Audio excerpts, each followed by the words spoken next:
తిరుపతిలో వైసీపీపై తుడా చైర్మన్ దివాకర్ రెడ్డి తీవ్ర స్థాయిలో విమర్శలు చేశారు. డీఎస్సీని అడ్డుకునేందుకు వైసీపీ కుట్రలు చేస్తుందంటూ ఆరోపించారు. కోర్టులో కేసులు వేయిస్తూ ఎంపికైన అభ్యర్థులకు అన్యాయం చేస్తోందని మండిపడ్డారు. డీఎస్సీ పేరుతో ప్రజల్లో అలజడి సృష్టిస్తున్నారని విమర్శించారు. 2019 నుంచి 24 వరకు వైసీపీ ప్రభుత్వం డీఎస్సీ నిర్వహించిందంటూ ప్రశ్నించారు. డీఎస్సీకి 5 లక్షల మంది పైగా దరఖాస్తు చేసుకోగా 3 లక్షల మంది పరీక్షకు హాజరయ్యారని తెలిపారు. కూటమి ప్రభుత్వం విద్యార్థులకు డిజిటల్ క్లాసులు, కిట్లు అందిస్తోందన్నారు. వైసీపీకి చెందిన 11 మంది ఎమ్మెల్యేలు రాజీనామా చేసి మళ్లీ ఎన్నికలకు రావాలని దివాకర్ రెడ్డి సవాల్ విసిరారు.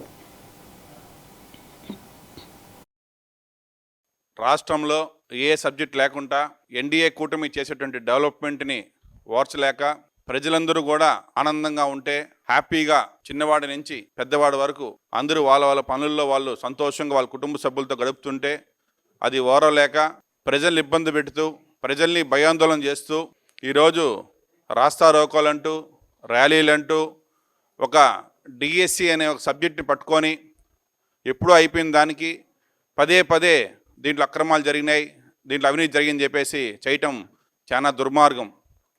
ఈరోజు చూస్తున్నాం మనం గడిచినటువంటి 2019 నుంచి 2024 వరకు ఎంత రాజేష పాలన చూసాం.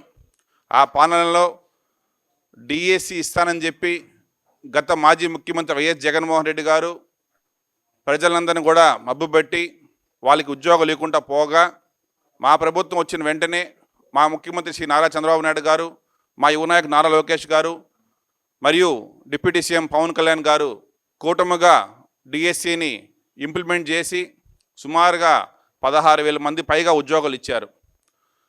ఈ రోజైనా మీరు ఒకటి చూడండి, ఈరోజు వీళ్ళంతా కూడా వైసీపీ వాళ్ళు ఒక మైండ్ గేమ్ ఆడుతున్నారు.